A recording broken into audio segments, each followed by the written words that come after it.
एका गावामध्ये एक माणूस राहतो आणि तो माणूस एका माणसाकडे येतो, म्हणजे साधूकडे येतो आणि त्याला विचारतो की मला माझं जे दुर्व्यसन आहे, मी दारू पितो ते सोडायचं आहे. त्यावर तो म्हणतो की बाबा रे, तू दारू सोडायचं तर मग सोडून टाक ना. तो म्हणतो नाही नाही, मी सिगारेट पण ओढतो, ते पण सोडायची आहे. ठीक आहे, तू सिगारेट ओढतोस ते पण सोडून टाक, मग काय त्यात अडचण काय? ते म्हणलं नाही, मला ते सोडायचं तर आहे, पण ते हळू हळू सोडायचं, मी एकदाच सोडू शकत नाही. त्यावर गौतम बुद्धांनी मग त्याला एक सल्ला दिला, बाबा रे, मी तुला एक कथा सांगतो, पटलं तर लक्षात घे. गौतम बुद्धांनी जवळ गेलेत आणि त्याला बसायला सांगितलं आणि म्हटले, बघ, एक सावकार होता, त्याला पैशाचा प्रचंड मोह होता. आणि मग तो मोह असताना त्याच्याकडे काय होतं, तर सोन्याच्या मुद्रा होत्या 100.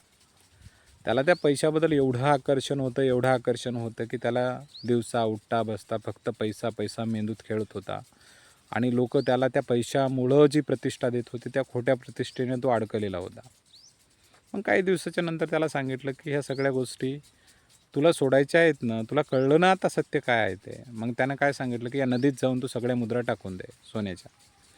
तो गेला आणि तो गाडीने जाऊ शकला असता, पण त्या दिवशी तो हळूहळू पैदल गेला, एक एक पाऊल टाकत गेला, कारण त्याला एकदाच टाकण्याची इच्छा होत नव्हती.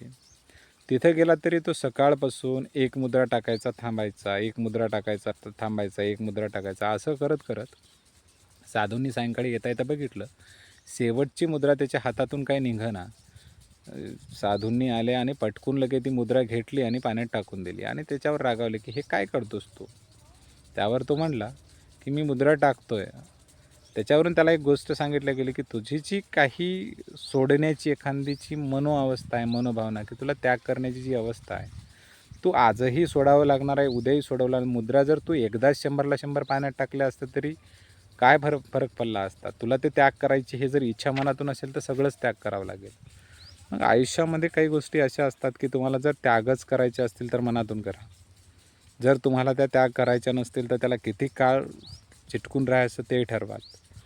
म्हणजे आयुष्यात तुम्हाला कोणती तरी गोष्ट एक राहते की तुम्हाला दुसरी जागा जर पाऊल टाकायचं असेल तर पहिली जागा सोडावीच लागेल, ही गोष्ट असते. नाविन्यपूर्ण जर जीवन जगायचं असेल तर जुनं पुराणं काहीतरी त्याग करावं लागतं. साधं जमिनीवरचा एखादा खड्डा जरी असेल, ते सुद्धा तुम्हाला काय होत असतं की नवीन जागी चढ निर्माण होण्यासाठी जुन्या जागी खड्डा होणं गरजेचं आहे.